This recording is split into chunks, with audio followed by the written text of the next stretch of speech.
Okay, Lisa, thank you. Oh, okay, good. Oh, you know what?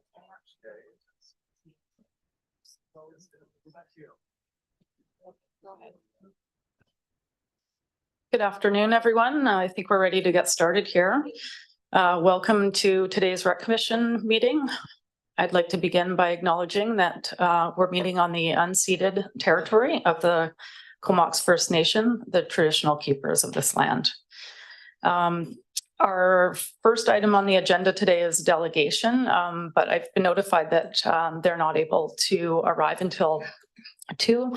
So I'm going to request that we vary the agenda and we'll bring that item back when the delegation is here and ready to present. So I'm not sure exactly how we should propose the variation. Okay, thank you. I don't see any objections to that, so that motion's carried. And then the next item that we have is a resolution status report. Can I get a motion for receipt? Second. Any discussion or questions about the report? Seeing none, I'll call for receipt. Anyone opposed? And that's carried. So moving on to reports, our first item is the corporate energy and emissions update, which is carried over from our last meeting when we didn't have time to receive it. Could I get a motion for receipt? Second. And I'll pass it over to staff.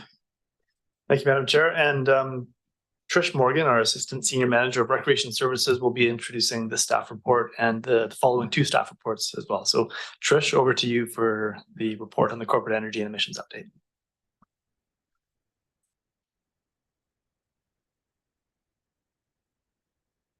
There we go. Excellent. All right, so I'm just going to give you a short update on the initiatives that the facilities have undertaken over the last few years and things that we have on the horizon. We also have Mike Zabarski and Mike Bernard here as well, who, if you've got any specific questions about energy and emissions, I probably will defer to them for those, but I'll run you through what has been done so far. So in terms of completed projects, the first one is probably one that you're most familiar with. This happened quite a few years ago, and it's continued to be a great savings to the facility. So Arena 1 and the pool heat reclaim system at the sports center. So it captures excess heat from the Arena 1 and reuses that heat to serve the pool. The refrigeration plant was redesigned to remove heat and harness that heat vapor as reusable energy back into the pool operations versus disposing of it in the outdoors. The next one is electric fleet vehicles. So over the last few years, as fleet have come up for renewal, they've been changed out with electric vehicles or hybrid units. We've got one on the horizon for next year. We will be switching out one of the trucks for a new car that will be fully electric. And then the electric ice servicer. And I believe this was 2 years ago where Arena 1 got a new electric ice servicer, and it's a zero emission resurfacer. 2023 projects that we've got on the go. So back in August, we issued a RFP for a decarbonization plan and roadmap. And so we've just actually kicked that project off. And so that's going to create a strategy for us for the next 25 years. So as different components of the aquatic center and the sports center meet their asset renewal milestones, which is usually around 25 years, then different components can be replaced with new components that are more energy efficient and will meet those carbon, energy, and emission reduction goals that we have. So this is a plan that, again, we just started working on. We're hoping that that will be completed by April, and then that'll be presented to the commission.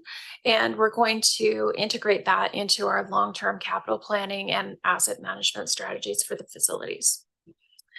The district heat energy study, there was one done last January, and that was in cooperation with School District 71 and the hospital.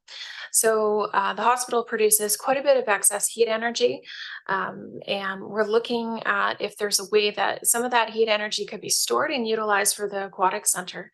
So right now we've had some introductory discussions with the hospital staff, and we're hoping to have some more discussions in December or early in January to see if some of that excess heat energy might be able to be shared.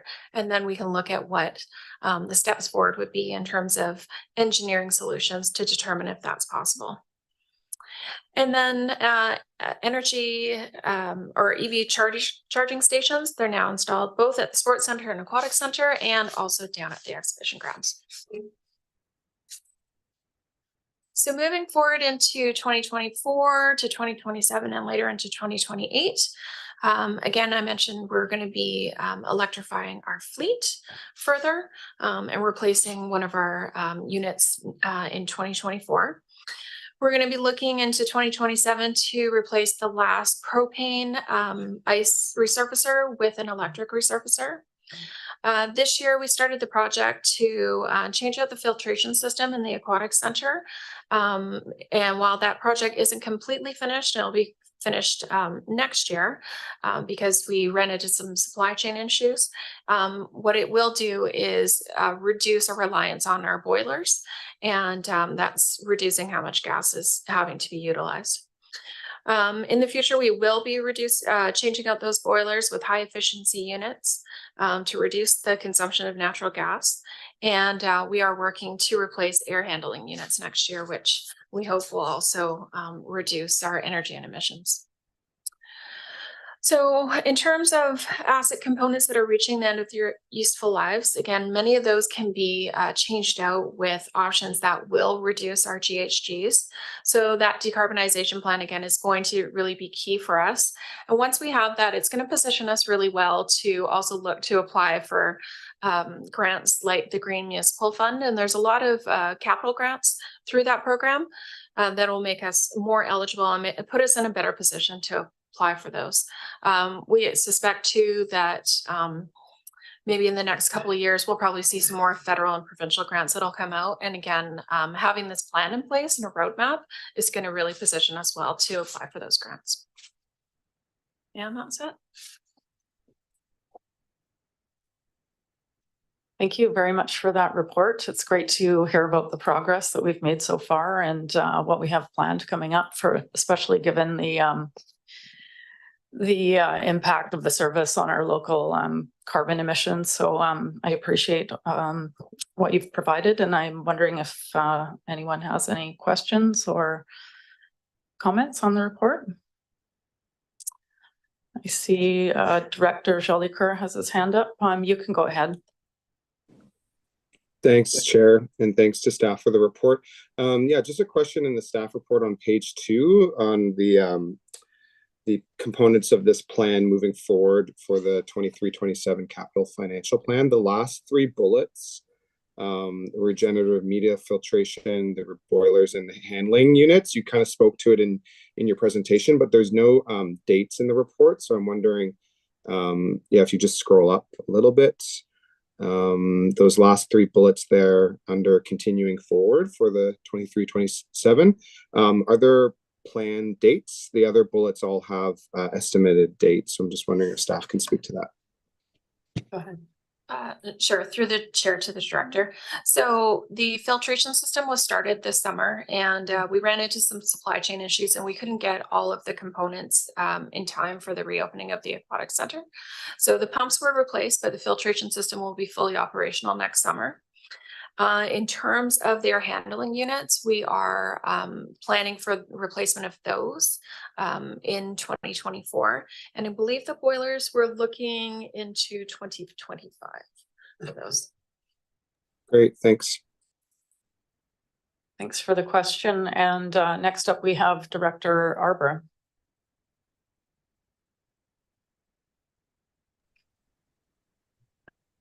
Yeah, thanks. I first wanted to see if my technology was working, so that was one reason for raising my hand. Seems to be fine. And second, so happy to see the roadmap being created. I totally agree with Director staff Arbour. that in the context of funding that's coming available, it's going to be a bit like the active transportation plan and other planning that we've done. It's great to Director Arbour, you're cutting in and out. Maybe try turning off your camera and seeing if we could get better audio from you if you're not broadcasting video. It's kind of speeding up and slowing down, so we're having a hard time understanding. Do you mind just starting at the beginning again? I'm sorry. Yeah, just carry on. I was just going to show support for having an actual plan that is fundable. So just a quick note of kudos. And I was also trying to test the technology, so hopefully it works better now. It does. You came through nice and clear when you turned off your video, so thanks. And next we have Director Brown. Please go ahead. Thanks for this. There's I think it's on page 2 as well. There's a bullet about geofield concept. I'm wondering if someone can explain what a geofield is for me. Yeah. Just a minute. We have Mike Zabarski coming up. It's related to the additional report that was further down, but Mike can give some summary. Oh, sorry, but I haven't turned your mic on. Apologies. Yeah, so it's a very challenging piece of technology to understand, but the general principle is that the excess heat from the hospital would be stored underground in the earth. So the soil and water that's down there absorbs heat, and then you can kind of use that as a storage for later on when you might be able to pull that heat back out of the ground and use it in the pool, for example. So yeah, without getting too technical, it's essentially just storing that heat underground. I hope that makes a bit of sense. It is confusing. Sure. Thanks. Thanks for that question. Is there anyone in the room that had any questions about the report? I don't see any. Yeah, I don't have any other questions to add to the discussion, but I did want to point out that the report around the geofield does highlight the potential for 665 tons of GHG reductions per year for the aquatic center, which I thought was a pretty great number for potential. So I just want to express my support for continuing on with the work of collaboration with the hospital and look to see if this is something that we could realize as a service. Seeing no further lights on, I'll call the question. Anyone opposed to receipt? Seeing none, that's carried. And second the recommendation. Any questions, comments, other things to add? Seeing none, all those in favor? Anyone opposed? That's carried unanimously. All right, moving on to our next item. It's Service 600 Recreation Grant Budget Amendment. And this is for receipt. And I'll pass it over to staff. Thank you. And again, Trish Morgan is going to present this report. So Trish, over to you.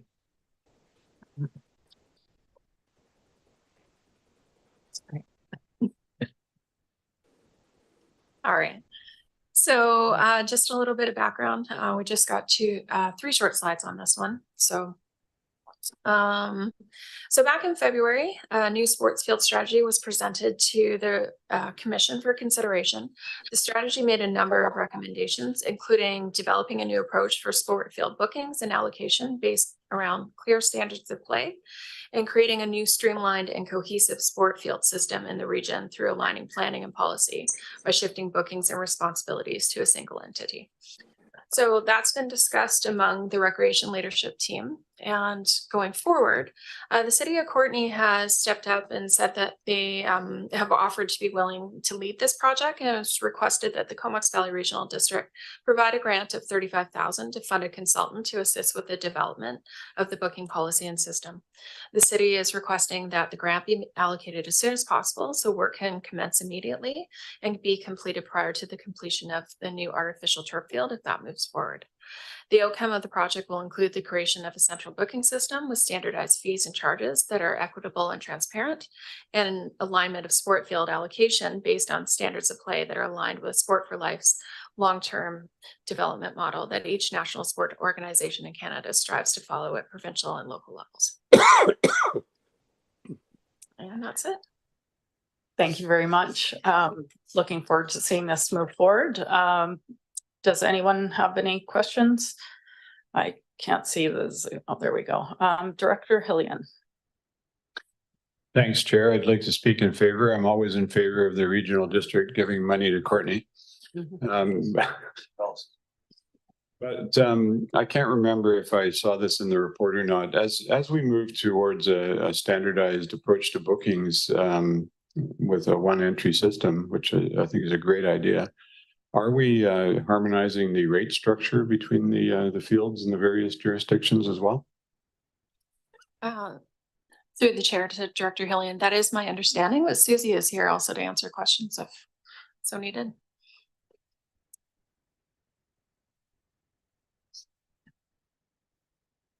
Thanks for coming up to the podium, Susie. We have the Director of Recreation, Culture and Community Services. I hope I got your title right. Thank you. Through the chair to the director. That is correct. The intent is that we would harmonize the fees and charges and we would apply the fees and charges framework that the city of Courtenay adopted in 2022, which is a benefits-based approach. That said, once the standardized policy and approach is adopted, it'll have to go back to each jurisdiction for approval, both on fees and charges, as well as the allocation policy. And if each local jurisdiction agrees an agreement with the city of Courtenay on how we would administer their facilities on their behalf. So there's still some significant work to happen after the policy is developed, but the intention is to have a harmonized approach across the Comox Valley. Thanks very much. Thanks, Susie. I don't see any other lights on this one, and I suppose I'm not surprised. It seems to me it's a great opportunity to provide a better service to the community booking fields and reduce the amount of administration that's required by various municipalities and the school district managing our field. So I'm happy to see this moving forward, and I'll just call the question on receipt. Anyone opposed? Seeing none, that's carried. And there's a recommendation. Any questions or comments on the recommendation? Seeing none, all those in favor? Anyone opposed? And that's carried unanimously. And I see that our delegation has arrived, so we can move back to the delegation that was intended for the beginning of our meeting. Are you okay to come up? Wonderful. Thank you.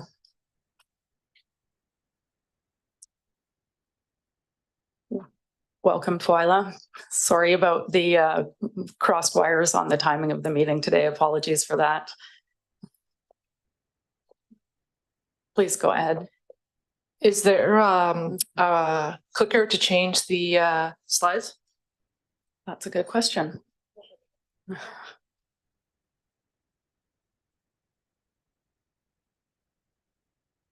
All right, thanks everyone. For those that don't know me, my name is Twyla and I'm the general manager for the Comox Valley Farmers Market. Thanks for the opportunity to speak today. Today, I'm going to provide an update on the activity since we last spoke and also provide you the preliminary results of our economic impact study. There we go. So our mandate is to promote and support the economic health of the farm and food community and to educate the public on agricultural issues. Oops. There we go. Our membership is composed of about 55 to 60% farmers, with the remaining 40 to 45% bakers, processors, concession herbalists, which are the soap and body care products, and liquor vendors who make, bake, grow, raise, and wild harvest their products within the Comox Valley and Strathcona regional districts. And a fun fact, approximately 90% of our vendors reside within 20 kilometers of the exhibition grounds. So when we talk about food miles, the amount of time and that it takes to go from being grown all the way to your plate, that's an amazing number. You want it to be as low as possible, and within 20 kilometers of where most people live here in the Comox Valley, that's a great number. So we currently are a food-only farmer-first farmers market. So outside of a few soap and body care products and some value-added agriculture products, so say beeswax, candles, we are a farmer-first farmers market. So we emphasize farmers. We're a food-only farmer-first farmers market. So we have about 60% farmers within our membership.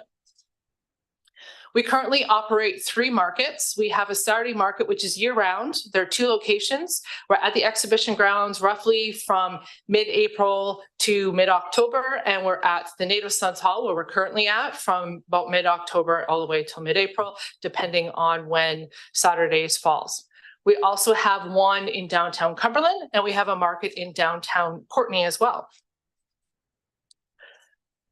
So we also participate in the BC Association of Farmers Market Nutrition Coupon Program, which provides $27 a week for 16 weeks to pregnant individuals, seniors, and young families. We have 3 partners here in the Comox Valley at the moment.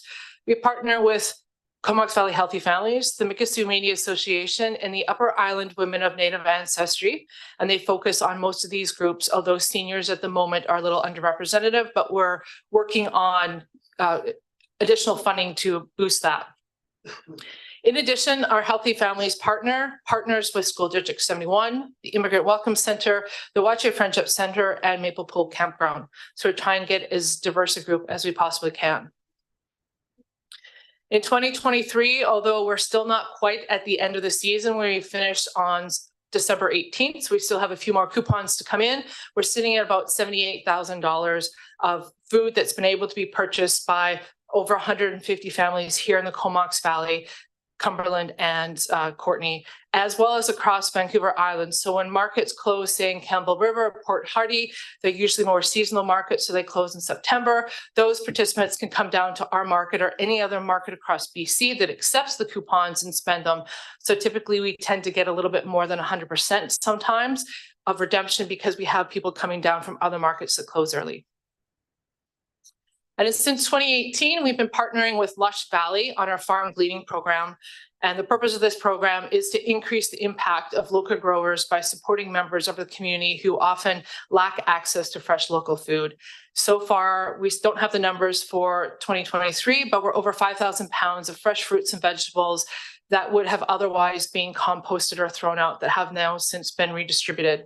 And that food goes to things like the hot meal program, the Good Food Box, various meal kits that are distributed through 15 social service agencies here in the Comox Valley, such as the BC Housing Washington Inn, and members of the Comox First Nation, students, and food bank recipients. So now on to the meat of my presentation, the economic impact study. So provincially, we have done an economic and community impact study in British Columbia. We did one in 2006 and 2012, and this is in a partnership between the BC Association of Farmers Markets and the University of Northern British Columbia. In both 2006 and 2012, the Comox Valley Farmers Market had their Saturday and Wednesday market that participated in the surveys. And just a side note for those that don't know, the reason why the Cumberland market was not part of these surveys in 2006 and 2012 is because it wasn't formed yet. We didn't start the Cumberland market until 2016. So in 2023, so this year, the province decided to do another study. So they completed the study throughout the summer of 2023. So this past summer, we're still waiting for the final results, but we do have preliminary results. So on Sunday, our Cumberland market was done in July, our Wednesday market was done in August, and our Saturday market was done in September. We're very fortunate to have all three of our markets done. There were some markets who had multiple markets that weren't necessarily able to get all of their markets done. So we're very fortunate we were able to have them all done. Some of the methods that were used to complete this assessment, they did flip chart surveys, they did customer surveys, they did crowd counts, and they did environmental observations. And this was consistent with what was done in 2006 and 2012. So the economic benefits to the Comox Valley, before I give you the final numbers, I just wanted to explain what the benefits are. So they include direct benefits, they can also include indirect benefits, and they can include induced effects. So direct benefits would be an example of a customer just purchasing directly from the vendor itself. Indirect would be vendors purchasing product from other vendors. So say a farmer or a baker purchasing eggs from a farmer for their baking. It would be a vendor purchasing seed or feed or other types of ingredients for other stores local to the Comox Valley. It includes employment. So right now we have 1 full-time staff member and 1 part-time staff member. It also includes community benefits, so like the spillover effect that the farmers market has on the neighboring businesses. So when a customer goes to the farmers market, they go and they spend dollars at other businesses in the neighborhood. So how does that affect everything? So when we take a look at those numbers, these are our preliminary results.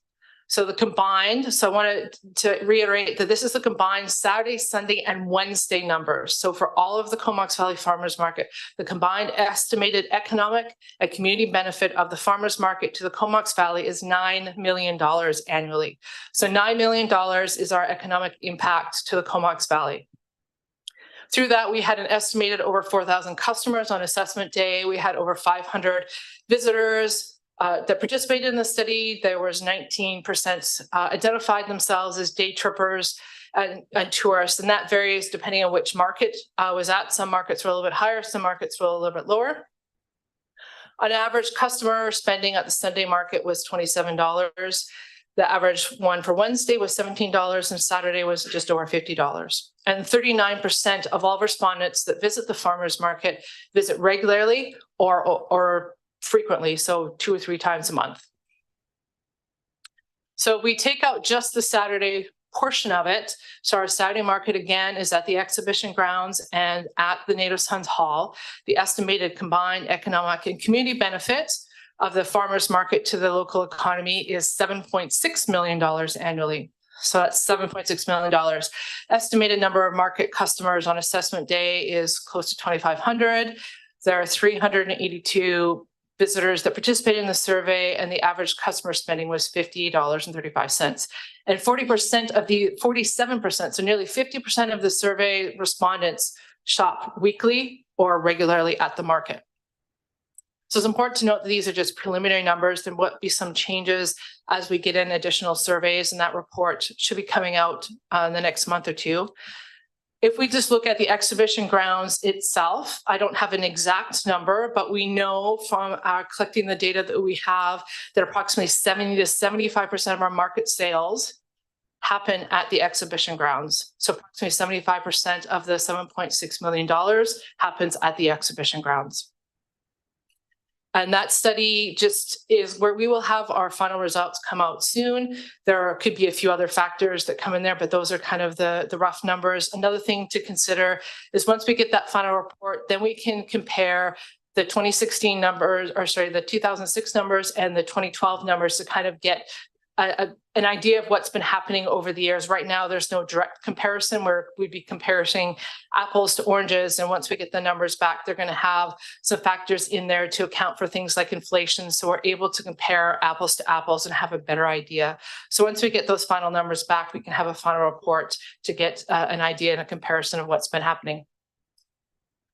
Wow, wonderful. Thank you for the presentation. You managed to get through an impressive amount of information and data in a brief amount of time. So thanks for that. I've got a couple of questions coming your way. So we'll start with Director Brown, who's on Zoom. Thank you so much, Twyla. That was really awesome to hear. I just wanted to comment on the 20-kilometer range. I think people, think about farmers markets as, and in many areas it's true that the farmers come from so far away to bring their stuff, and there's the carbon footprint impact of that, and our market just doesn't participate in that. Everybody's very close, and I love that stat. So thank you for that. I think the farmers market is probably one of our strongest, if not the strongest food security organization in the Valley. So thank you so much for what you do, and for keeping it a farmer first and food only farmers market. And just to comment on the spillover effects, I really see that in Cumberland on Sundays. As soon as the market starts up, the Sundays just transform in the village, and I really love what it does for our local business community. So thank you for that, and I look forward to seeing the difference between the previous studies and this one. Thanks. I think it'll be very interesting to see the comparison. Mm-hmm. Thanks for those comments, Director Brown. Next, we have Director Grieve. Thank you very much, Madam Chair, and thank you, Twyla, for that presentation. Very astounding, actually, I think. Just a little side note, the Comox Valley Farmers Institute are celebrating their 150th anniversary coming up, and they were going through a bunch of old minutes and records, and what came up was one of the meetings in 1984, they passed a motion to pursue a permanent farmers market location. That's 1984. Yesterday, I was sitting at a Comox Valley exhibition meeting, and next to a local poultry producer and abattoir. And she says that she approached some of the local supermarkets and was offered $2.50 less per pound for her birds than she sells for at her own location. So we're experiencing, super high food prices, and yet the producers are being shortchanged. So I would ask you, what is the single most important thing that we could do in this commission to support the farmers market? That's a great question. I think one of the things is to get it out there. I think there's kind of misunderstanding that the farmers market is someplace that you have to have a certain status to go to, but the farmers market is really for everyone. And you don't have to be buying everything from the farmers market in order to be supporting local. You can just buy your carrots there each week, or some apples, or some in-season product. Like the farmers market, we think of the farmers market as a market, it's its own entity, but really the farmers market is a business incubator. So although you go to the market and you may see 60 vendors on the field, that's not just 60 vendors, that's 60 individual small businesses. So if you go to the farmers market and you buy carrots at one vendor, you buy some cinnamon buns at another vendor, you buy a couple other things from other vendors, you're supporting 5 local businesses, or how many other vendors that you bought from.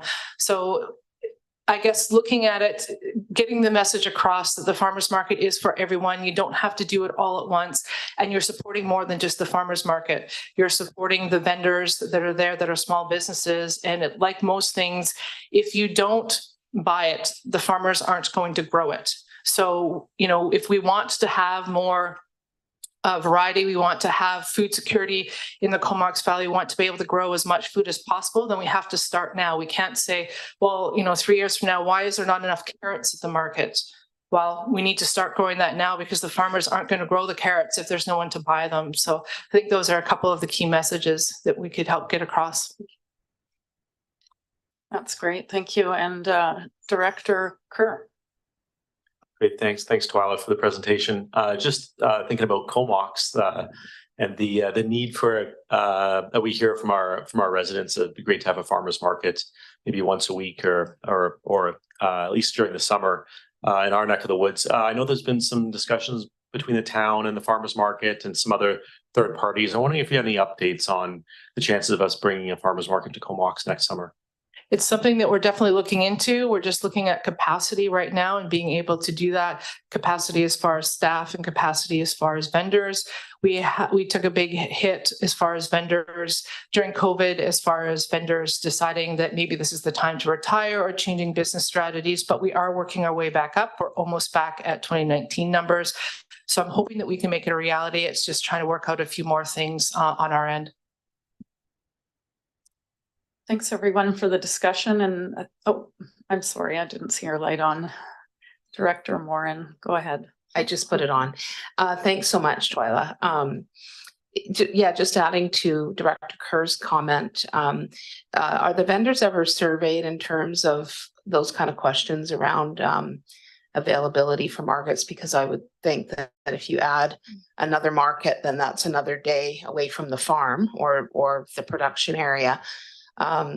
So are there surveys that go to the vendors around how something like that could work? Like maybe having a whole day, afternoon in Courtney, morning in Comox or whatever, rather than, taking up an extra day. I'm just wondering if you ever get that kind of input on what could work. And then I just have one other comment after that.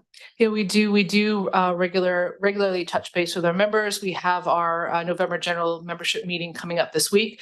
And so when we meet with the vendors as a whole, there's opportunities year round. We're always constantly talking about this at the board level, but also with the vendors, and they have opportunities at our AGM and our November general meeting. So we ask for their input too, hey, we're thinking about opening this market, or what do you think about this? We do surveys at the end of the market season. So we did one for Sunday and Wednesday. What's your feedback? What would you like to see? How do you want this market to go? So we do regularly touch base with our vendors. Yeah, and just adding to that, I know that farms and food producers also experience workforce issues, but some have become very creative in terms of offering some room in the house or whatever to people who are coming to work. But I think that would be another way that we could maybe support is, well, obviously we need housing, but also just supporting having, spreading the word around working at your local farm. I know many of us have kids that worked at farms in the summer, that kind of thing. But I'm sure that, there's all these extra stressors, I think, that food producers have that maybe another small business doesn't, because you've also got, those regular workforce issues, but then the more you're taking time away from your production to attend markets, sure, you're making money, but it's a trade-off. So a little bit complex for sure. And I just wanted to say, you probably know that we have bumped up the transit request a bit. So I'm hoping that that will further reduce the carbon footprint when more people can actually take transit more easily to the market. So that is awesome, because that is one of the number one requests. We have several, but one of the number one requests that we get from people is related to transportation. They'd love to come to the market, but they can't get to the market. Mm-hmm. So it'll be within the 20 kilometers and also not using a car, which will be great. Thanks. Awesome. Thanks for that comment, Director Morin, and thanks so much for coming today. And I want to thank you for taking the time. And I also want to thank the Comox Valley Farmers Market for what you do for local farming and our local economy. Thanks. Thanks for having me.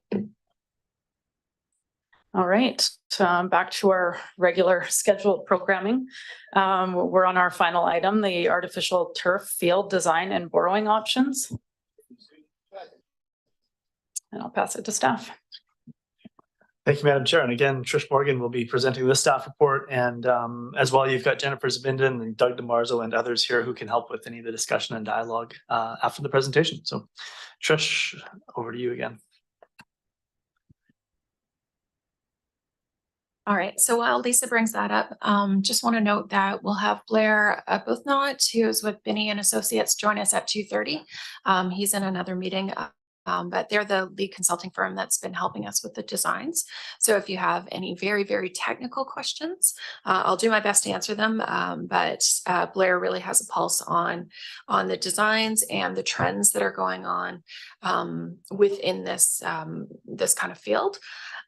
So he will be joining us at 2:30 through Zoom as well.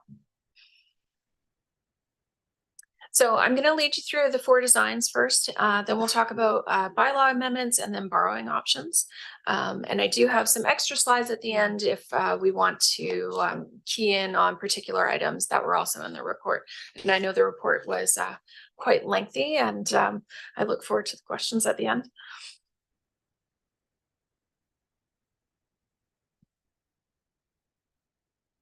There we go. Okay, excellent.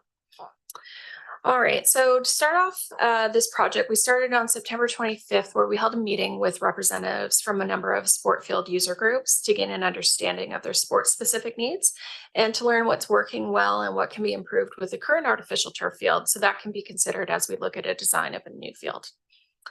So some of the themes that we heard from that meeting were that they're looking for a multi-sport community field that can accommodate as many sports as possible. They like to maximize the field space. Amenities are secondary to the field. They need space for practices and warm up. Vegetation around the field makes ball retrieval very challenging. Fences need to be higher, and if there's too many lines, it can cause line confusion. So as we brought in, I think there were 7 different sport groups there. If we were to line the fields similarly as you would a gymnasium, sometimes if you play in a gymnasium, you know how hard it is to keep track of what's in and what's out. So that was a consideration. So after that meeting, Benny came back to us with a design and to try to accommodate as many of those requests and ideas as thoughtfully as they could. But after we got the cost estimate for that, we went back to Benny and we had some further discussions about how could we take some of those more essential elements and scale it back to make it something that is closer to the original anticipated budget. So I'm going to lead you through 4 designs. 2 of them are very similar. There's just one difference in them, but we'll go through each one of those. So options A and B. So this is actually the second design that Benny came back to us with. And so this is 110 meters by 70 meters approximately. It's 8,790 meters squared. And it has a trapezoidal top area of 38.5 meters side by 1.4 meters at the small base at the top there. So it has an 80-foot long base path for baseball, and it incorporates 255-foot run basically from home to the edge of the outfield. So at the top, you'll notice there that there is a baseball diamond that's incorporated into the rectangular field. So it includes a perimeter pathway, player shelters, boot brushes, 6 poles for sport lighting, which are required for baseball, sports fencing, soccer nets, a spectator seating pad. So there isn't any spectator seating, but there is a concrete pad that we could bring in mobile bleachers for, and an operation storage area and dugouts. So the only difference between option A and B is the washrooms. We originally were scoping out the washrooms and they were coming in quite high, closer to about 750,000, and now we've got them down to about 150,000. And what we're looking at are 2 individual washrooms that are similar to what you would see in BC parks. So concrete washrooms, the cast washrooms, so they would be plumbed, insulated, and heated. And we are with option A, it has been included here because there is the concern of safety. So if there are players that are playing at night, now that if this field is lit, you know, trying to get to the sports center, or if there is a field house over at Artificial Turf Field 1, we are concerned about, you know, crossing the parking lot, walking in the dark, especially sometimes you're going to have little ones running around, you know, with parents and what have you. So some of the pros with this one is that it is quite a bit less expensive, as you'll see, than the first design. It does include baseball, soccer, mini soccer, men's lacrosse, and a warm-up space. It is not big enough, unfortunately, for rugby and Canadian football to have games on, because the width of the area that we're working with is just not big enough, but the lines can be added for training purposes. And then we can also add cricket between the 2 lower soccer fields there, and that won't interrupt soccer at all. It will basically be in the sidelines there. And one of the downsides of this design too, because there is baseball included, it does require 6 poles for lighting. So there is an increased cost there, but there is the benefit that baseball is included in this design. The next option is option C. And now this one may look familiar because this was what was included in the sports field strategy. So this is a basic rectangular field. In this diagram, you see that it is lined for football, but this is American football. So again, we still don't have the space for Canadian football, but lines can be painted on similarly to how they're done on grass fields, and they can use it for training. And so maybe they use 3/4 of the field, or they have to modify their practices, and the same thing would be for rugby. In this design, it doesn't include washrooms. It includes player shelters, a perimeter pathway, boot brushes, 4 poles for lighting, because soccer, lacrosse, that sort of thing would only require 4. Sports fencing, soccer nets, and there is no pad or any accommodation for spectator seating or operation storage. In this design as well, this is just the rectangular field, so cricket is not included, nor is baseball. And then on the last design, which was actually the first design that they came back to us with, this is 110 meters by 97, just over 97 meters. So it's 10,700 square meters. It originally didn't include washrooms, and I think when Jennifer spoke to the board back in October, we didn't have washrooms incorporated, but now the cost estimate does include washrooms. So it includes a perimeter pathway, player shelters, boot brushes, 6 poles for lighting again, fencing, soccer nets, spectator seating pad, an operations storage area, and dugouts. And it also includes, and you can't see it in here, but because there is that slope that's coming down to the soccer field, it also includes a spectator seating wall. So it's like a tiered wall that has grass on it, where you could bring a chair or a blanket and sit on it, and then view from a higher level the field down below. It has an 80-foot long base path for baseball and 280 feet distance from home to the edge of the outfield. So that's about 25 feet longer than option A and B. Again, rugby and Canadian football could use temporary lines just for training purposes, and then cricket again would fall between the 2 grass fields at the bottom. This is the most expensive option, and part of that is as a result of the elevated cost for the lighting and because of the increase in square footage. And so this is just a table showing the 4 different options there. And this is included in your report as well. So bylaw amendment. So currently, in order to move forward with borrowing for any of the options, a bylaw amendment would need to be completed. Currently, the maximum levy is 4 cents per thousand. The commission has the option to consider short-term borrowing or long-term borrowing. And on the next slide, or coming up, we have a few more details about that. But with respect to the bylaw amendment, the commission, if you chose to go with this can be done by way of written consent of 2/3 of the participants. The process must be completed by April in order to submit our budget to the surveyor of taxes. And if the commission chooses instead to go with long-term borrowing, this will require elector approval first, and then the bylaw amendment can be done. And the reason that, again, the bylaw amendment is required is because in order to borrow enough funds to build any one of the options, in order to make the principal and interest payments, we need to increase the maximum requisition and the maximum tax rate. So your borrowing options. So you've got short-term or long-term borrowing. Some of the considerations when it comes to short-term borrowing include that it aligns with the plan that's outlined in the Recreation Strategic Plan, where it was originally anticipated that the borrowing for this project would be over 5 years. Participating area approval to amend the bylaw can be obtained again through written consent, which can be completed by the beginning of April. Procurement can happen in March with contracts awarded in April once we have the bylaw amendment completed, which means that construction can start in the spring and finish by the fall or winter of 2024, just again, depending on weather. Although there would be a sharp increase in taxes for taxpayers, it would only last 5 years. Alternatively, with respect to long-term borrowing, the 10-year borrowing plan does not align with the REC strategic plan, and it may affect the ability for the CVRD to move forward with other capital projects. It may be that the REC Commission may want to revisit the plan and realign some things within it.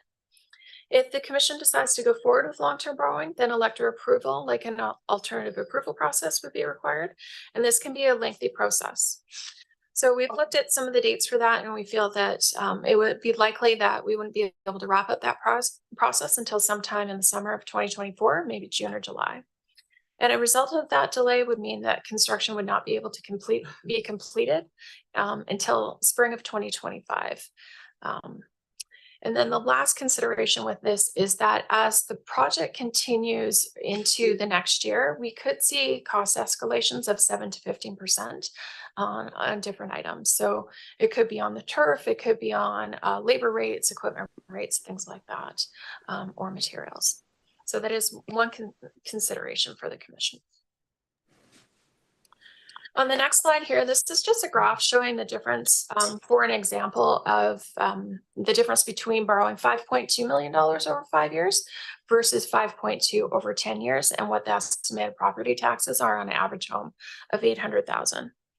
So to borrow $5.2 million for option A on an average property of $800,000, this would equate to approximately $37.13. For the borrowing, and we're estimating for operating it would be $12.70 for a total of about $49.83. And so that is an increase of $44 from 2023. So while this isn't immediate, this graph does show that that peaks at 2028 in the last year. So some of the assumptions that we've used with this is that starting in 2024, there'll be costs added to the operation and maintenance for operation and maintenance of the washrooms if washrooms are built. So $333 in 2024, then $10,000 a year in 2025, and then $12,000 starting in 2029 after the borrowing is completed. And then because the Recreation Strategic Plan also talks about field amenity contributions, that there would be a $200,000 contribution added to the budget starting in 2026 for those field amenity contributions. Now, of course, this could be changed by the Recreation Commission, and it would be also dependent on what the plan is that's brought forward to the Rec Commission. But at this point, we wanted to include that for your consideration. And then starting in 2029, $75,000 a year would be budgeted for reserve contributions, because now we would have not just one asset that needs replacement after 10 to 15 years, but we would have two. Conversely, if the commission chose to go with 10-year borrowing, instead of $37, it would be approximately $20 a year over the 10 years. At the end of the borrowing, if you went with 5-year borrowing, then the total impact would be about $185 versus $202 on 10-year. So some ways that we are looking to bring these down is that we are looking at in-kind donations of labor and materials as well. So we are looking at whether or not we can utilize surplus gravel from the landfill to see if it's suitable for the project. There is some testing requirements that would have to be done, and it would have to meet the specific requirements, which we won't have until the detailed design is done. But that may be one way that we can reduce some costs. And we've also been talking to Comox Valley Schools about perhaps some in-kind donation of labor as well. They may be able to assist with setting up fencing or backstops, those sorts of things when we get into that portion of the construction, and they'd be willing to help with that. So next steps following this meeting is if the commission chooses to approve a concept, then we will also move forward with amending the bylaw and looking at the borrowing. We'll move into detailed design, a Class B and a Class A cost estimates. Procurement of the turf would happen in the spring, and then we'd move into construction. And that's it. I do have some more other slides if you want to zoom in on any of the designs or if you have any other specific questions. Thanks for getting through that. That was a good presentation and wrapped up what was provided in the report really well. So thanks for that. I think I saw the first hand go up online, so I'll call on Director Arbor first for a question. Thanks, Chair. First of all, before I start talking, can you hear me well? Yeah, you're coming through clearly. Thank you. Okay, good. Yeah, so I think it won't be a huge surprise to the commission. I have some really strong discomfort with all of the options presented. And I think Dr. Hillian earlier made a comment about liking it when the regional district supports Courtney, and knocked on a lot of doors during the election. And I can tell you, not a single person in Area A that I talked to asked for a second turf field at Vanier. This could end up costing residents of Area A 500,000 plus at a time where we're facing massive financial pressure in a number of services. And I would note that the report does not include commentary on the need for the replacement of the existing field and that additional cost that's coming our way. And so you've heard me before talk about, and in fact, in our strategic plan at Recreation, it talks about geographical diversity. And now I see 2 more fields on this plan down the road, potentially. I don't know what we're trying to build. I also see 0 partner contributions.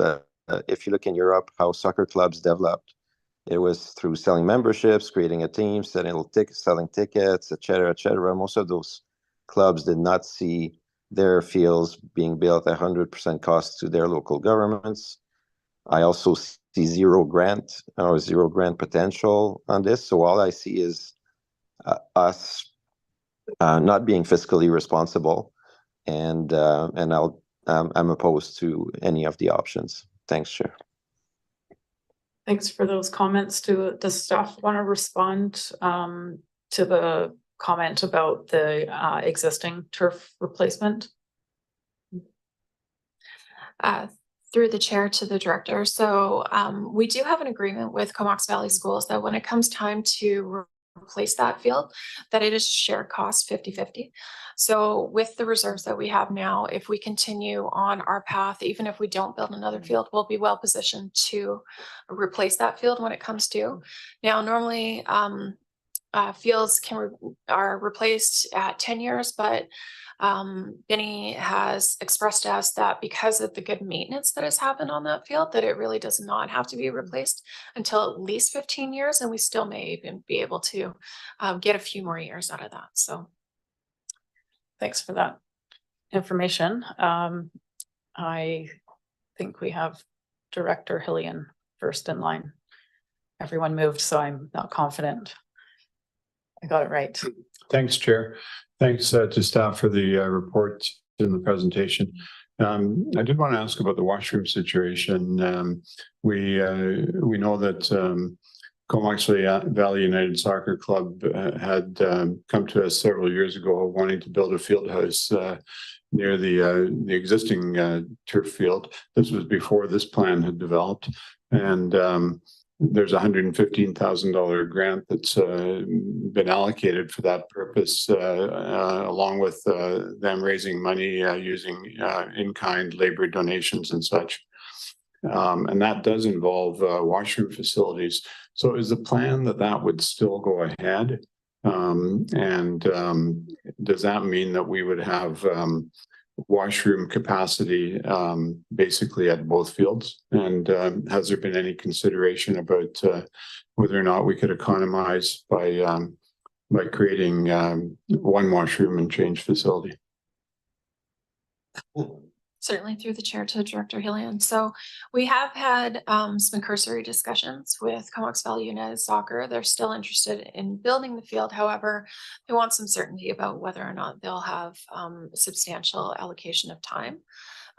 Because of course, if their playing time is going to be shifted elsewhere, they don't want to build a field house. So as the allocation policy comes out, and knowing that they are quite a large club, it's reasonable to assume that they will still have quite a bit there. So my understanding, and I may throw this to Doug, is that they are looking still at the field house. It would include one washroom, that they would open up that washroom for Comox Valley schools to utilize. And we would hope that we would be able to also, through some other system, be able to have a washroom available for other user groups, but that still has to be determined. And in terms of having two washrooms, again, from a safety perspective, just because of the distance of the two fields, that would be preferred, but there may still be some options to look at something different. I don't know if Doug, if you have some other thoughts. Okay, so the concept right now is that there would in fact be washroom facilities connected to both fields. Uh-huh. Okay, thanks. Thanks for that question. And Director Grant up next. Go ahead, please. Yeah, thank you. So I guess when I look at these options, option A seems to me like it gives you the best bang for the buck, although I find the costing to be, I can't think of a worse time in our history that we could be adding more money to what we're trying to do here when everyone else is trying to cut back. But I mean, that will be what it is. What I'm wondering about is there any life cycle planning? Like you're talking about the other field and it's gone and we've got to replace it. I don't see very much life cycle planning at the regional district in general, but I think it's something we really have to put our minds to, because we shouldn't be getting hit as we go to replace things like this if we were doing it correctly. And the other thing I wonder about is when you put so many sports onto one field, are we going to run into programming issues? I know like the soccer guys kind of take ownership of that field, and then it's really hard to get that back from them for somebody else to use it. And that may be fair enough, but I'm just wondering if this is going to satisfy the needs of everybody, or it's just going to turn into more problems down the road. For that question, I'll turn it over to Doug DeMarzo to answer. I'm guessing at what seat you're in here. Thank you. Through the chair, I'll start with the latest question. And we didn't make it a focus of this report, but I think you recall back to the earlier studies around back as far as 2008, there was a desired need for more community field space in this community. So from that standpoint, any additional community space will alleviate any pressures on that current turf. I think many sports programs here have many youth traveling out of town, especially in the winters, to participate in higher level sports. And I think by creating a multi-use community field rather than a club-specific field, we're allowing the city of Courtenay, as we just saw earlier in the presentation, to look at a proper allocation policy through Sports for Life, which allow a broader range of participants and allow it to be a truly community amenity, which is also the rationale for including baseball in here. So as each year we grow, per capita, the Comox Valley is arguably quite a bit behind other communities in the field amenities that we're providing, even in communities that receive snow and don't even use their fields in the winter. So we're just catching up. Your first question around asset management, I think the turf field service has been beneficial with the school district and looking ahead in that 10-year program, and did look at that artificial turf management process and putting away reserves. And you've seen it again in the graphic that Trish showed you earlier with the 200,000 for amenities plus the 75,000 kicking in later on in that plan to help with asset management planning for the replacement. Another consideration there is this maybe replacement of the filament, the fill and the shock pad. It's not this $5 million replacement. It's much less because the base and fencing and all that usually lasts for much longer. So I think we're in a good position with what's been provided here to understand those future amenity pressures, as well as to meet the needs of our community from the past. I wouldn't even say we're meeting the future needs of our community here. Thanks for that. I think we have, you didn't have any other comment to make there. I believe it's Director Brown that's up next from Zoom. Thanks. Thanks, Chair. Yeah, so I'm also struggling with the cost. I'm recognizing that we are not currently part of the service, but are being asked to be part of the service. And when we look at the numbers and understand that a 1% tax increase in Cumberland gets us $39,000. And we are looking after our initial budget at already almost an 8% increase this year, following an 8% increase last year. I'm not sure how Cumberland can afford to do this. It's just, it's too much money. Thanks for that comment. The next in the queue, we have Director Kerr. Thanks, Chair. I used to play Sim City when I was a kid, and you know, it was interesting, you know, building up the city, and you know, if you don't expand the amenities in relation to the population growth, then the population gets very cranky. So I hear all these cost worries, and they worry me greatly as well. But I'm also on the flip side saying we are a growing community, more youth, more people doing activities. So there is that onus on us to also provide them with the amenities. And hearing Doug say that we are, as he has before, we're behind other communities, it does lean me towards us doing something. Couple of thoughts. One, I guess, questions. One is, you know, we talked at a previous board meeting about the Growing Communities Fund, and I still wonder if that is possible to use a portion of that towards this project. So that's question one. Question two, like Director Hillian, I was wondering about, you know, just synergies. You know, field house money's already been given to the soccer club. You know, putting a field house in between the two fields with multiple bathrooms, some public, maybe some not, makes a lot more sense in terms of synergy. So I'd like to explore that some more. But then the other question is the chicken and egg between how many user groups have access to the field potentially. Is there even enough time and space for them all? So if you had, let's say, 20 user groups with different ways to, you know, manipulate the field and lines and such, you know, would there even be enough hours in the day and the year to service them all? Or is there a smaller number that makes more sense? And I think the question about the baseball is kind of wrestling in my mind, because I don't really remember that being a part of the initial discussions. It was more the rugby and soccer. And I know rugby isn't the best option either, but I think we need to think about, you know, what's the number of groups. We talked previously about Aspen Park and Comox maybe being like a baseball hub, and that could be something worked on over time. But yeah, so I guess community fund, coalescing the field house bathroom concept, and then, you know, what's the right number of user groups for a field of this size? I'm not sure which staff member would like to take a stab at those. I'll take Doug DeMarzo first. Thank you. Yeah, the field house is an interesting comment that it can accommodate both the fields. The one interesting issue with the field house is it's pretty much a club-based field house from the Comox Valley perspective, and giving the longer-term visioning and planning that it would see the rectangular field being the primary use for that club, and its numbers alone are quite a bit more than other clubs. The creek that runs through the middle creates some challenges on placing amenities, so it'd be more around maybe lighting to get to and fro. There's no real solution where you'd get a field house that would serve both fields equally. So mostly from those geographic considerations and the challenges with the creek.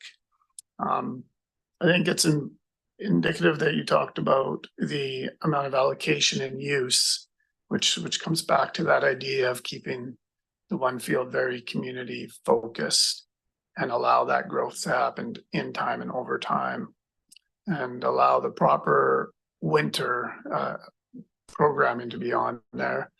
I think regardless, you're going to see later hours on that field, and you'll be in the position, if the school growth rates continue as they are, where even adult users will be challenged to get on there much before 9 p.m. in the evenings. But I think in the short term, we're in a good spot. And we've talked to field hockey and soccer, and they seem content with that rectangular field. So it really leaves a lot of programming for the new field. And we don't know those answers today partly because of the earlier presentation of understanding what exactly the needs of the community are. Thanks for that. And I believe it's Director or Alternate Director Jolly Kerr that's next in line here. So please go ahead. Thanks, Chair. I do have a few questions, but just in follow-up to Director Kerr and Director Hillian regarding the washrooms.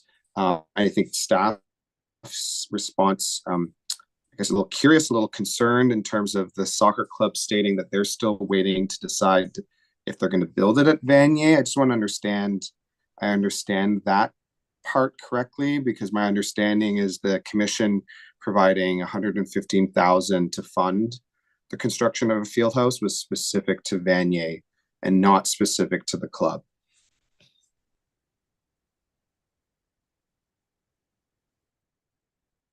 Yeah, that's correct. The commission's response to the Vanier Fieldhouse was that we'd expect it to be built at Vanier. It's a portion of the investment that they're looking at. So additionally, we haven't heard of any other locations. I guess they are just concerned without the addition of a second turf field that there'll be more pressure for them to share that artificial turf field to the point where they may not have the resources or capacity or use numbers to justify that type of cost of a field house. And I don't want to, that's just my understanding of the situation. I haven't been told that specifically by the club, but that's the general sentiment through the conversations that I interpret. Okay, so that's really helpful actually in terms of if they decide not to, there's potentially some additional funding there that we can use towards this project. I guess the design drawings don't have the location of the washrooms. So I think just in follow-up, I would be curious to know, and hearing that the field house right now is looking at one, and I've heard you that there's a river and there's parking lots, but I would be curious to know what the potential cost savings would be if there were a co-location of the existing plans for a field house with the washrooms. But I guess my question, particularly around today's staff report, is around the boring. You know, there's some different models around boring, of course, that we've seen, and it was presented in the report. I'm wondering if staff can speak specifically the difference between the two approaches. And I guess my concern in hearing Director Brown and Director Arbor's concern around the costs that are being put on our taxpayers and our residents in the community, and some who are in parts of the community who are further away from Vanier, is the spread of that debt across generations and across the lifespan, specifically of the assets. So, you know, given that there's different kind of models of borrowing, I'm wondering if staff can speak to the way in which long-term borrowing is different from short-term borrowing, for example, and how that might impact the everyday taxpayer.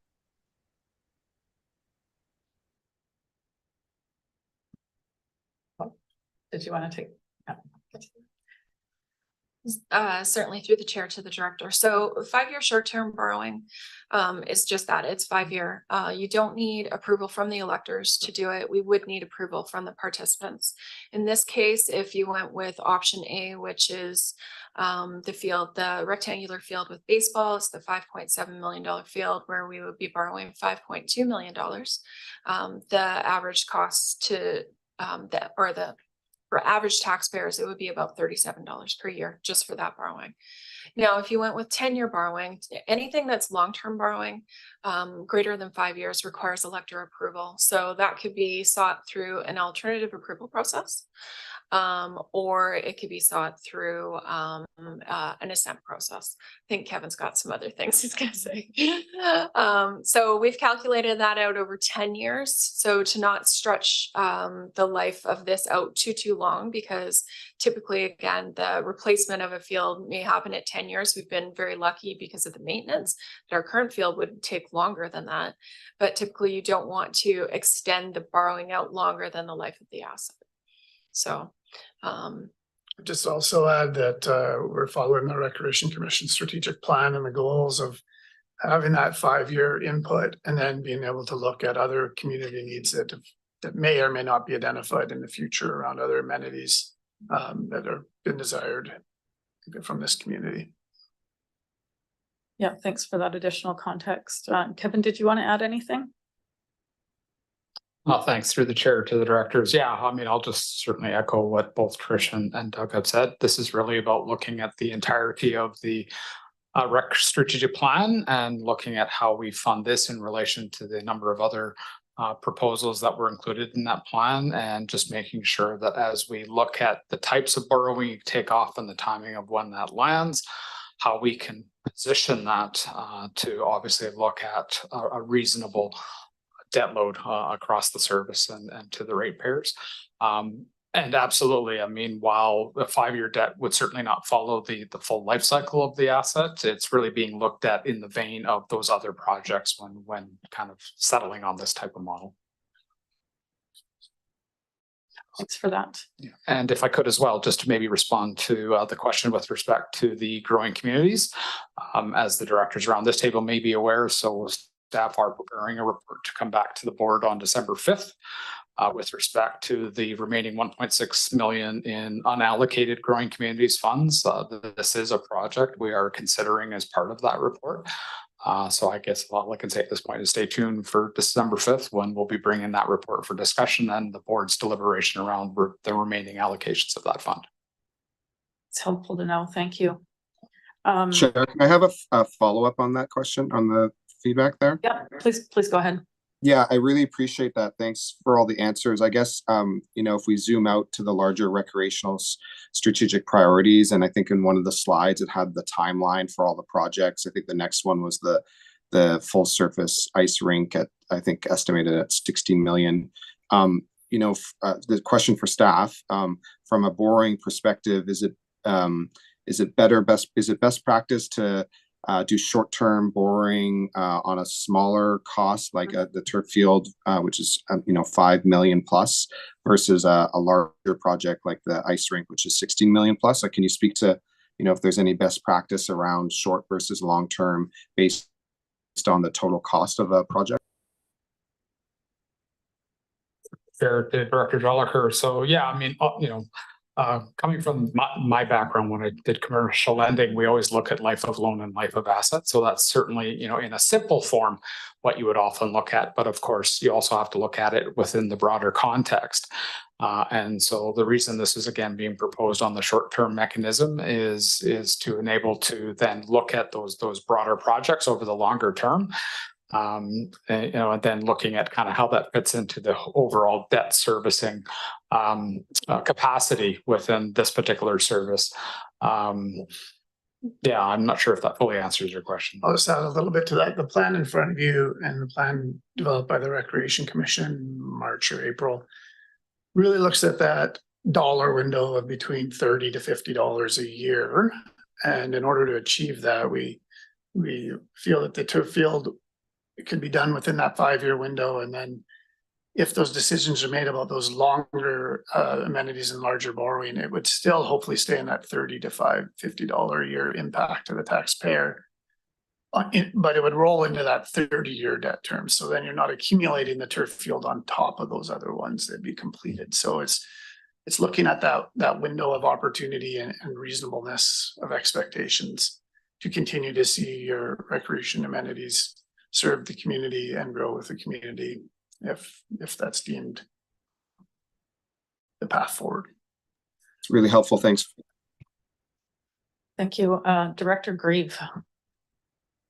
Thank you, Madam Chair. Yeah, I as well am looking at this and thinking maybe it needs a rethink. Times have changed immensely even since we had our strategic session in the spring. There's huge social societal problems in the Comox Valley. Add to that the geopolitical environment we find ourselves in right now. And I know it's a cliche to say there's only one taxpayer, but there is only one taxpayer. And for $44 odd a year, it may not sound like much, but when you put that on top of the pressures that the taxpayers are facing right now, I think Daniel alluded to the fact that we've got some serious asset management issues and capital replacement costs coming up in the rural areas regarding water. That's going to be in the hundreds of dollars a year category for every property owner. So I think it's a nice to have. But right now, we can look out our window here at the regional district and see people sleeping in tents on the boulevard. Thank you. Thank you.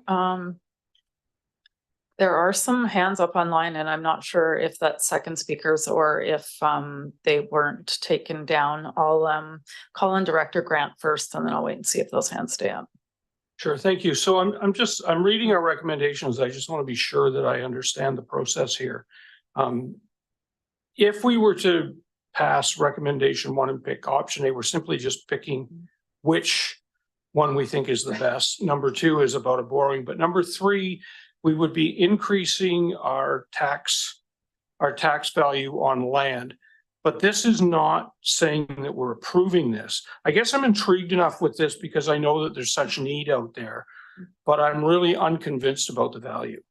And so this, if we were to pass all of these, we would be getting more information, but we're not approving anything. Am I correct with that? Yes, you'd be approving can go to construction of the artificial turf field by the board, by number 2 there. But if you were just to look at 1 and 3, you would just be approving the continuation of the design option that could get us to other conversations on where we'd want to be and give you more determined and better cost estimates.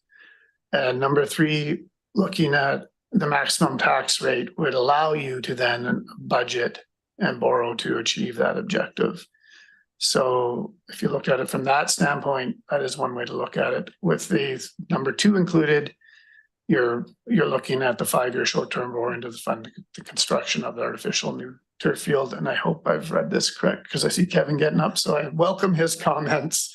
But regardless, that's the way it could be interpreted if you were to break out the recommendations. Yeah, and through the chair to the directors, just to speak to number 3 specifically. So right now, in the service establishment for this particular service, there's a maximum levy of 4 cents per thousand of assessed value.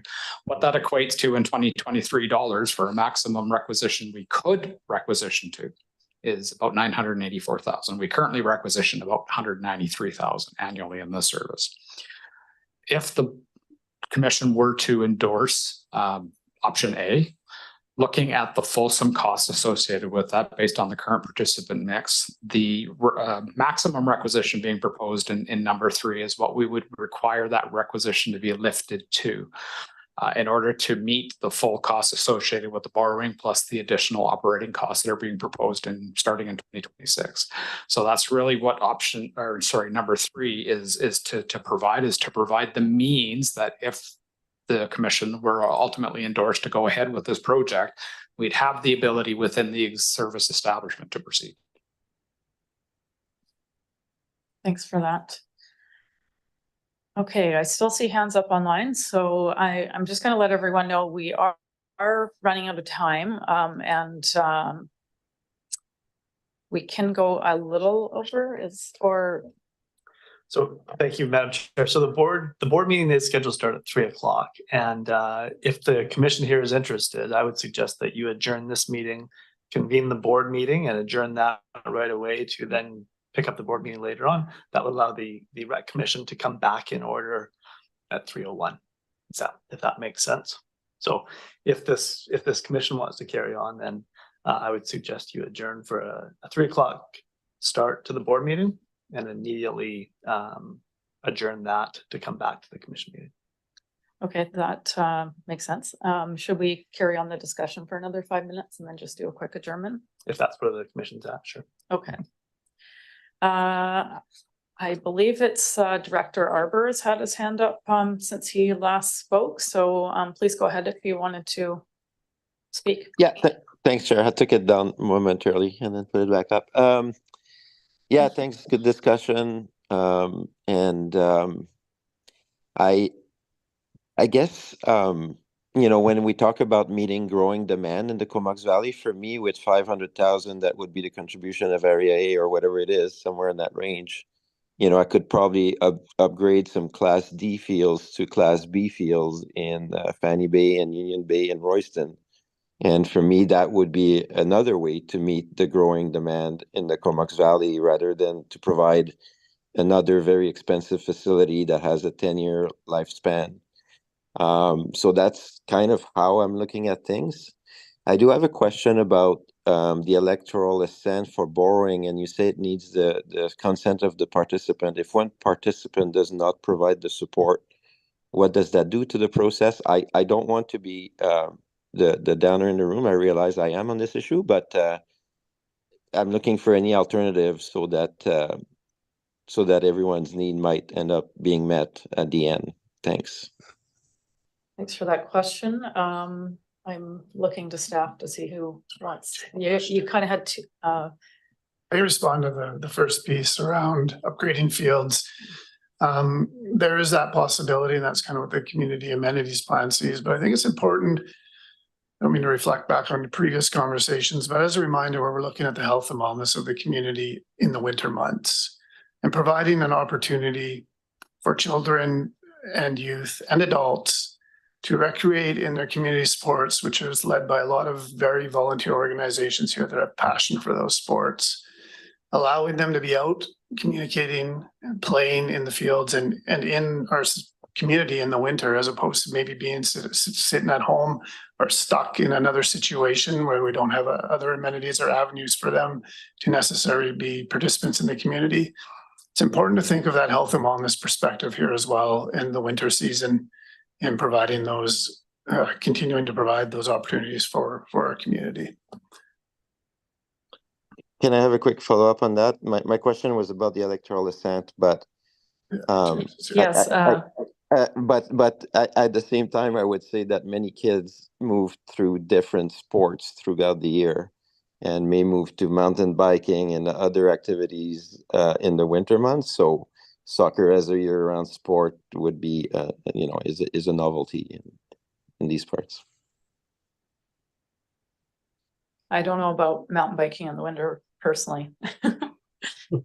Did you want staff to respond to that, or can we move on to your other question? I heard the other question from Director Arbor being around the electoral assent process, and the 2/3 of the participants, and through the legislation, through the Local Government Act, 2/3 of the participants need to consent to the amendment to the bylaw in this case, and that would be by electoral area director written consent and municipal council consent, in the absence of any kind of alternative approval process or petition or referendum. The legislature, it's not a weighted vote per se. Director Grieve just asked if that was a weighted vote, and this is the actual consent by the individual electoral area director. You'll recall you've signed written consents for bylaw amendments in the past, as well as the municipal councils passing resolutions consenting to the amendment to the bylaw.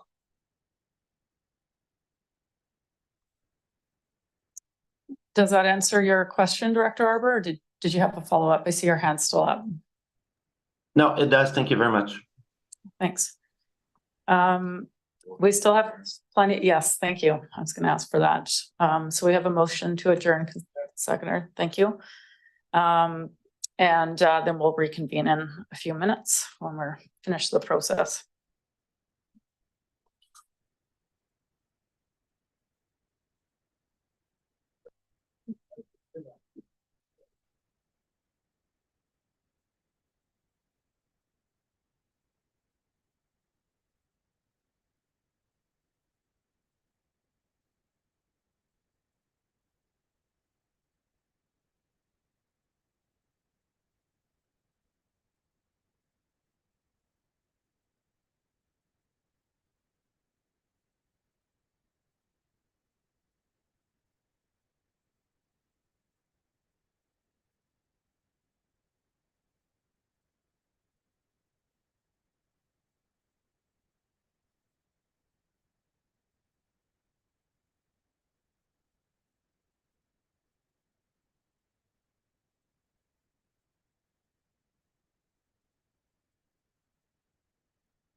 All right, we'll recommence the Recreation Commission meeting and pick up where we just paused. We have a first-time speaker, Director Morin, please go ahead. Great, thank you, Chair. Yeah, I think this is something that we definitely don't have consensus on. This, I absolutely agree with the points that were made and from our staff as well, that this is something that the community's been wanting for a long time. I guess I'm just wondering if we can look at an option that's even more basic than what's been provided to us. So without a lot of, yeah, I mean, I understand that the amenities are important, but can we look at an even more scaled back option to what's been provided as perhaps a compromise? I guess I really appreciated the points made by Doug around the importance of health and wellness through the seasons, etc. I still see so many families though who actually don't qualify for the LEAP pass, and still they make enough, you know, they make on paper enough money to afford all these things, but a lot of people can't afford even to play, you know, their kids to play soccer or whatever, even though it's one of the least expensive sports. So I guess I just really hear Director Arbor's comments and others around all the other added expenses. So I guess I'm wondering if maybe we can look at something that's a more bare bones proposal. I don't know if staff is able to speak to that. I think at this point we'll pass it over to Blair, who we haven't introduced yet, our consultant from Binny. He has a good understanding of turf fields, and they've built hundreds in other communities and quite a few in the last few years. So he'll be able to give a perspective on the bare bones in comparison to how you limit those future uses when you limit the number of users from a community field perspective, as well as maybe Blair can speak on the basic amenities that you would just need to have the basic safety and playing surface. Back to your point on just getting the field there so those users can use it. Mm-hmm. So we have that additional space, but maybe it could be a bit more palatable to those areas that really are not going to be using this and also have some really increased cost to their residents. Thanks. Through the chair, if we could introduce our consultant, Blair from Binny. Yeah, thank you. Yeah, hello, Blair. Thanks for joining us today, and hopefully you heard the initial question there, and thanks for your patience in coming on. Please go ahead. No problem. Thank you, Chair. And so certainly there's no shortage of options in terms of field design. Certainly the options that have been presented has been an evolution through really positive collaboration with the user groups in terms of what was originally scoped during the strategy, sports field strategy earlier this year and last year, where it was a more of a traditional soccer field size, and through the consultation with the user groups and quite frankly, very collaborative with the user groups wanting additional warm-up space and additional space to allow for other sports that were not previously identified, which included baseball. So from an evolution perspective of design and what would be considered more of a bare bones framework would be something along the lines of a traditional soccer field that would be typically sized at approximately 7,700 square meters, which is more of a traditional soccer field, 100 by 64 with additional runout space. Very, very close to what is currently in place on the existing synthetic turf surface. That would be more of a traditional sized soccer pitch. And then in terms of some of the amenities that may or may not be either included at the original or added in later would be those elements around the field to support the user groups in terms of storage, player benches, covered player benches, spectator areas, covered spectator areas, and so on. The other element that is certainly over and above a typical basic design would be the lighting.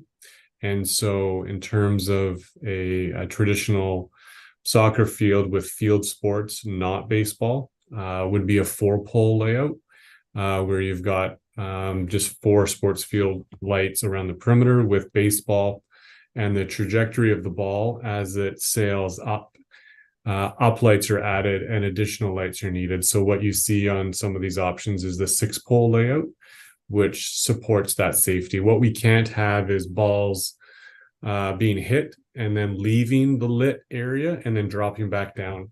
Poses quite a safety concern. So when you have baseball on a field, the additional field lighting is required from a safety perspective. If you don't have baseball on there, then certainly a 4-pole layout is more typical. I hope that answers your question. I don't see Director Morin putting her light back on. I guess I have a question around that. Just looking at the costs on the report and the things that are included and not included in some of the options, I was estimating that the additional cost of having baseball incorporated into the design and the extra 2 lighting poles required is about $500,000. And am I correct in that estimation? Yes. Yeah, I think that's a fair estimate to make. Yeah. Thanks. All right. I still have a few hands up. Director Brown, I believe it's next. Thanks, Chair. I just wanted to speak a little bit to I appreciate the comments around the health and wellness and giving, kids something to do and extending that season. I also feel like we need to balance that with the health and wellness of our environment. And I do struggle with the plastic aspect. And so I'm looking for potentially Blair maybe to speak to how is it possible to mitigate the plastic that comes off the field, and what happens to the field at the end of its life? Does it go to landfill, or is there something to be done with it that avoids that? Thank you for the question through the chair. And that question has, I could have about 4 hours on that topic. So I apologize for the brevity and trying to maintain time, but certainly in terms of synthetic turf fields, microplastics and infill migration is a concern. And there are certainly design interventions that can help mitigate what some of those concerns are. Typically for the fields that we are involved in, the 2 primary elements in terms of design that help mitigate and minimize upwards of 90% of infill and microplastic migration are catchment areas and also perimeter restraints that are an evolution of field design, which currently are not shown on the existing synthetic field. So if you go to the existing synthetic field, what you'll see is a field surface that's flush with the fence, that's flush with a paved perimeter surface around it. Over the last 4 to 5 years, the evolution of design has added a bit of a raised curb so that infill and microplastic migration basically it stopped at a border. And then where those areas are flush for athlete and maintenance operations so that there's no trip hazards, the addition of tray catchment areas are added to basically catch any other infill migration that may happen. So we're heavily involved in Synthetic Turf Council, and our turf lead on our team is constantly in contact with industry throughout North America as well as in Europe. And the European Turf Council had done some pretty extensive testing on fields there, where they had determined catchment and infill migration. These two strategies take up to 90% reduction in the migration of infill and microplastics off the field. So it's shown to be quite a strong intervention that can be made just through design. Now, in terms of end of life and reuse recycling options, so there's three main elements that make up a synthetic turf field. The three main elements are the turf fiber itself, the infill that goes into the turf, and then the shock pad that is underneath it. So those three components through one life cycle. The shock pad has a 20-year lifespan, so it lasts through 2 turf cycles and gets reused. The shock pads are actually typically manufactured with recycled materials, and so they're already a post-manufacturing recycling product. In terms of the infill, what we're traditionally seeing over the last 5 to 8 years is infill is being removed from the old turf, set aside, new field goes in, and the infill actually gets reused. And so that's becoming much more common practice, where the infill is no longer being disposed of. It's being reused through another cycle of turf. And then lastly is the actual turf fiber and backing itself. And that is probably the most challenging and costly endeavor to deal with post-construction. So there's a few different methods out there. Landfill is one element, one approach. It's certainly the most cost-effective. It's not the only approach. There's also another method of actually turning the turf into recycled plastic timber wood boards and basically grinding it up. But that process in the grand process is actually quite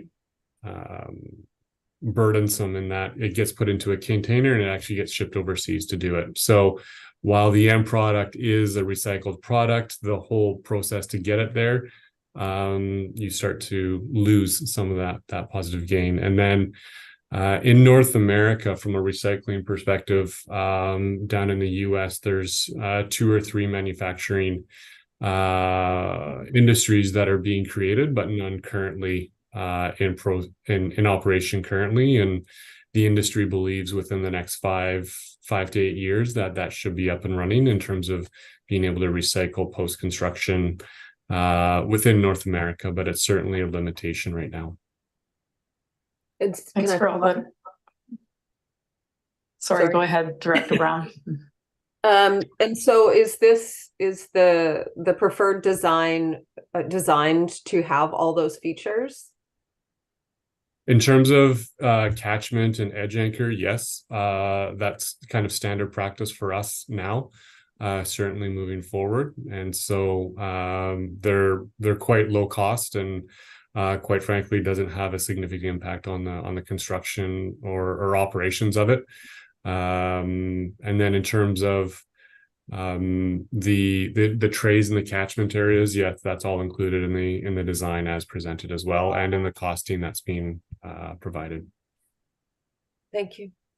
Thanks for those answers. That was really good information. I have Director Grant next.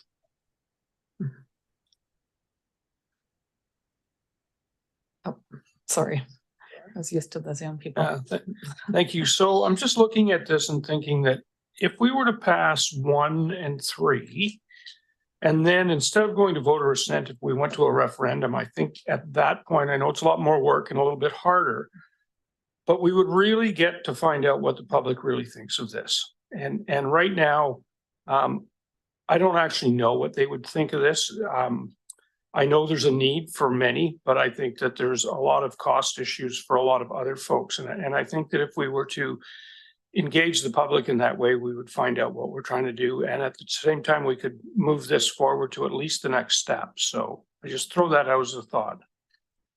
Yeah, thanks for that suggestion. I would also point out though, that going that way would put a significant delay, and then we're looking at cost escalation. So that's also a factor if the board wants to go that way, is the numbers provided in the report would likely change. Alternate Director Jolicoeur. Yeah, thanks for that. I'm gonna kind of go into an area of the staff report that we haven't spent too much time talking about, but I do get curious because it was part of our strategic planning and something that I think we've heard from a lot of the user groups, which is around the economic drivers of being able to have higher assets and the type of fields that would bring in things like tournaments. And so in the staff report, option A and B and D, I think speak to, D specifically speaks to that wall that staff spoke to in their presentation, the spectator wall. And so I guess I'm just curious, you know, it's been a while that I've gone to a soccer tournament or a rugby tournament or a baseball tournament, but kind of curious if staff have any impressions on the impacts of either the wall or the cement pad, the spectator benches, I guess, would come in, and the impact that that could have on being able to host tournaments.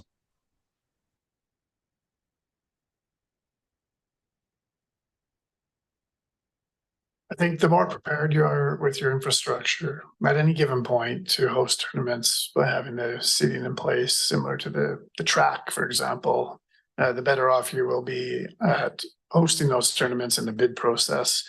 That being said, however, those costs could be often found in rental costs. So it's easy to rent aluminum grandstands and other pieces.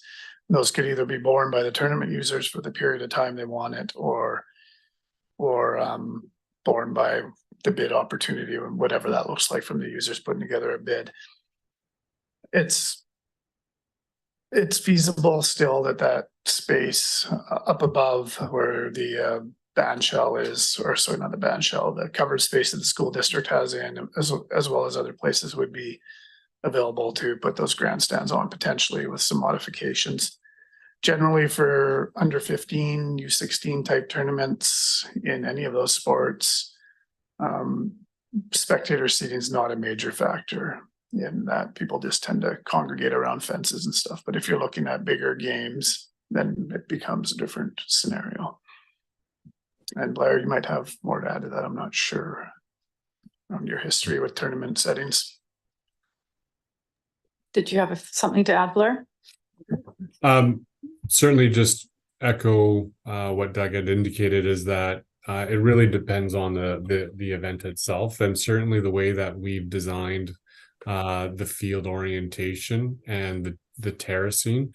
It does allow for portable expansion in terms of seating on the north side as an elevated viewing area where the outdoor classroom is. And so the room for expansion, bringing on portable bleachers and stuff like that is certainly allowed for and accommodated, and doesn't necessarily need to be built right away, and could certainly be supported on a bid by bid basis. Just as a follow-up, Chair, is that okay? Yes, go ahead. Yeah, I think thanks for that, and Blair as well. I think really my curiosity here, kind of going back to Director Arbor's comments around other regional areas who funded either 100% of these types of assets, or they've looked to co-sponsorship or user groups fundraising, and to Councillor or Director Morin's comments around a simplified version. I do get curious if this is one of those amenities in the project that we can look to the user groups in providing some of the funds to be able to build that part of the assets. Thanks. Yeah, that's a good comment. I've had some conversations this week too about the potential around some community groups like the Rotary Club getting involved, and yeah, maybe contributing toward those additional or nice to have pieces rather than the overall project. So I think there are some opportunities there. Doug, did you have a response there? All right, yeah, we're needing to wrap this up because we're running out of time again. So I'm going to let Director Hillian be the last speaker. And then we'll move on to the recommendations. Oh, did I pick the wrong? Thank you, Chair. I appreciate the discussion and all the points have been raised. I just want to say that we did have a strategic planning process that set us in this direction. A lot of the same issues that were raised today were raised then, and we set our staff ahead to deliver on this task. I've lived in the Comox Valley for 44 years. I've been involved in youth and adult sports virtually all of that time. And the people that I've engaged with have lived from every part of the Comox Valley. The fact that this asset is located at Vanier is a result of a collaborative process involving the user groups and staff. And it makes sense. Kids want to, and adults want to play and engage with other people doing the activities. And we've got 7 user groups at least that have weighed in here. They want to engage with those people on a regular basis. They want to engage in special events where they test their mettle against other communities. Believe me, the engagement in sports like soccer and cricket, which is apparently the most popular sport in the world right now, are only going to increase, particularly with the immigrants coming to the community who I engage with every weekend. And with the World Cup coming and having games in Vancouver in the next couple of years. So I appreciate that it involves some extra dollars. And that's painful for some. Of course, that's the issue every time we pass any community amenity. But these are resources that are going to benefit our community for years to come. And if we don't go ahead and build, the demands are going to continue and we're going to find ourselves further behind with additional costs. So I really encourage us to follow these recommendations and move along with this project. Thanks very much. Thanks for those comments, and it's great that there's no further lights on either as we're needing to move forward on the recommendations. So the first recommendation is that the design option A, as described in the staff report dated November 16th, be approved. Oh, yes. Let's dispense with receipt. Anyone opposed? Seeing none, that's carried. So moving on to recommendation 1. Any discussion on design option A? Seeing no hands, I'm just checking online. I'm good. I'm good. Can you repeat? Oh, one moment. I was just calling on Director Hillian first. He's got his light on now. Thanks, Chair. Yeah, I want to add that if we decide to move forward with this option, I think all of the possibilities that have been discussed about funding support from the community, from sponsors, from grants are still up there for being explored, and hopefully we could get some relief in that regard. Thanks.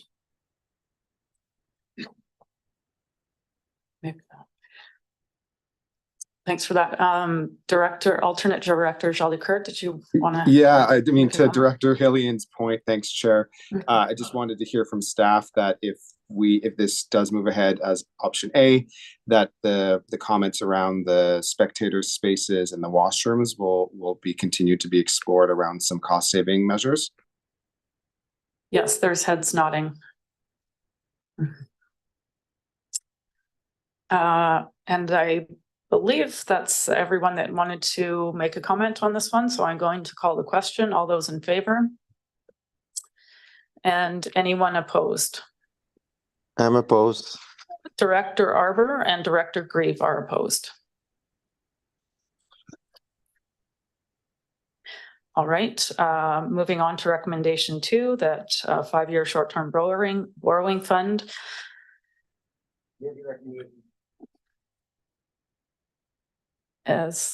Do I have a second? Is there any discussion on using a 5-term borrowing to fund the construction? I'm looking online. Seeing no, Director Brown, I'm not sure if, I mean, you can't vote on this, but I suppose you may as well ask your question or make your comment. Yeah, I just wanted to I think given the expense and the impact on taxpayers, I would prefer to see it, and I understand the delay could potentially add costs. I don't have an understanding of whether or not our residents are interested in another artificial turf field. And so I would appreciate hearing from them through that process, and also just spreading out the cost over more users, and more time would help with the cost, the expense. Thank you for providing that comment. I don't know if staff have anything to respond to there, or I think only to echo what staff has previously said around the analysis that went into the background information on the turf and the work on the strategic planning. And so there was considerable engagement with certainly user groups and the public to a degree. If this recommendation is not supported, then staff would have to regroup. Given that recommendation 1 was supported, staff would have to regroup and come back to commission on a funding strategy for continuing on with the turf. thanks for that. And Director Arbor, I think you had your hand up next. Yeah, thanks. I'll be voting against this one. And I'd like to note that there was a reference made earlier about the possible addition of Growing Communities Fund to support the project. And I do want to support Director Greaves' comment that I would much rather allocate those funds to the city of Courtenay to build some affordable housing or emergency shelter, that I don't see the need for a plastic turf field right now at this stage in comparison to the many other needs that the community has that these funds could be allocated to. Thank you. Thanks for that comment. And Director Grieve has his light on. Thank you very much. My question is through the CAO. Being that we are short 1 member of the electoral area. He is on Zoom. He just has not spoken. Oh. Are you referring to Director Hardy? Yes. Yes, he is present. It looks that way, yes. Thank you. Go ahead, Director Hellion. Thanks, Chair. There's been a couple of references to this project versus the dire need we have for housing. And I don't think we're in an either or.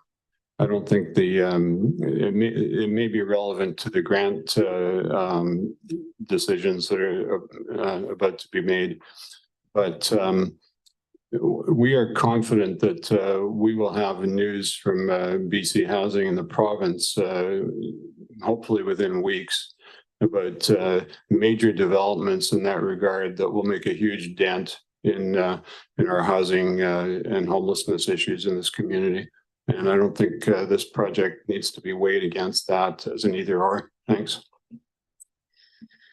Thanks for that comment. Our CAO just wanted to circle back to what Director Grieve was referring to. Actually, no, Director Arbor, the comment on the Growing Communities Fund, and that is a report that we'll be bringing to the board in 2 weeks' time for consideration of allocating those last funds. And we'll be able to clarify in that report what eligible projects might be available. And my understanding is that the CVRD must be the owner provider of the particular recipient of those funds, and so providing those funds to a third party would not be a possibility. I just want to clarify that, but that will be a discussion for 2 weeks' time at the board meeting. Thanks for that. And Director Grant. Yeah, thank you. I am going to vote against this piece just because I think that if we were to go forward with this, I think 5 years is too short for borrowing. And I think that 10 would be better. I'm still not convinced that this is the right thing to be doing, but if we were going to borrow, I think 10 years would be better than 5. Okay, thanks for that comment. And just for some clarity for the board, were we to choose the 10-year option that was presented over the one in the recommendation, and what would be the shortest additional time to implement the project if we had to go to a longer term? I don't know if that's like, is it a few months, or it looked to be about 3 months in the report, but maybe just so the board has that information. Oh, sorry. Oh, guess again. Whoever. So essentially it would extend the program out that we'd have to report back to you and determine which electoral assent process was the most appropriate, whether it's through referendum, which would probably extend it by quite a bit, or whether you determine an AAP process was appropriate. At that stage, we'd have to put it into legislative services. So if you were to determine a quicker process, Trish outlined a little earlier that you could potentially see that field completed by the end of 2025. And that would be if everything went exactly according to plan, which we've yet to have seen with those processes, but that would be the quickest timeline. So you'd be delaying by a fair bit. And then your cost escalations and other things are a factor to consider in that, just from the consultant's piece. And Jake's shaking his head yes, so I think we're good with that response. Okay, thanks for providing that context. Turning my own light off. Seeing no other lights. Oh, Director Arbor, did you want to speak on this one again? No, my apologies, Chair. Okay, I'll call the question. All those in favor? And any opposed? Director Grieve opposed, Director Grant, Director Arbor, I believe that's. Yeah. Thanks.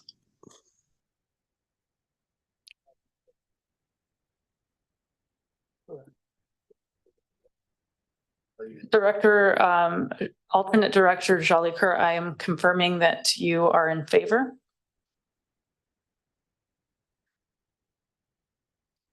Yes. Thank you. And moving on to the final record. Oh, apologies.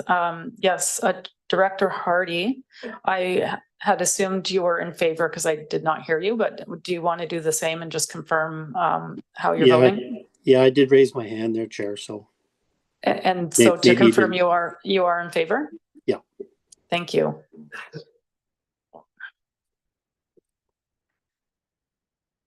All right, so that's carried. Moving on to recommendation 3. Any discussion on 3? Director Grieve. Yes, thank you very much. But, just to be very clear, I do think that if this is a shot over the bow of the CVRD boards and commissions, it should be noted that we are facing unprecedented times. And if we're going to spend money in one area, we're going to have to pull it back in the other, because what we have right now is untenable. Thank you. Thanks for that. Any other comments? Seeing none, I'll call the question. All those in favor? And any opposed? Director Grieve is opposed. Opposed. Director Arbor is opposed. And that's carried. Termination. Thanks, everyone. Thanks, man. Thank you. Thanks, Thanks, staff. everyone. Thanks to Blair as well for joining us. I don't know if you're still on there. I can't. Oh. Thanks, everyone. Sorry for the tech difficulties.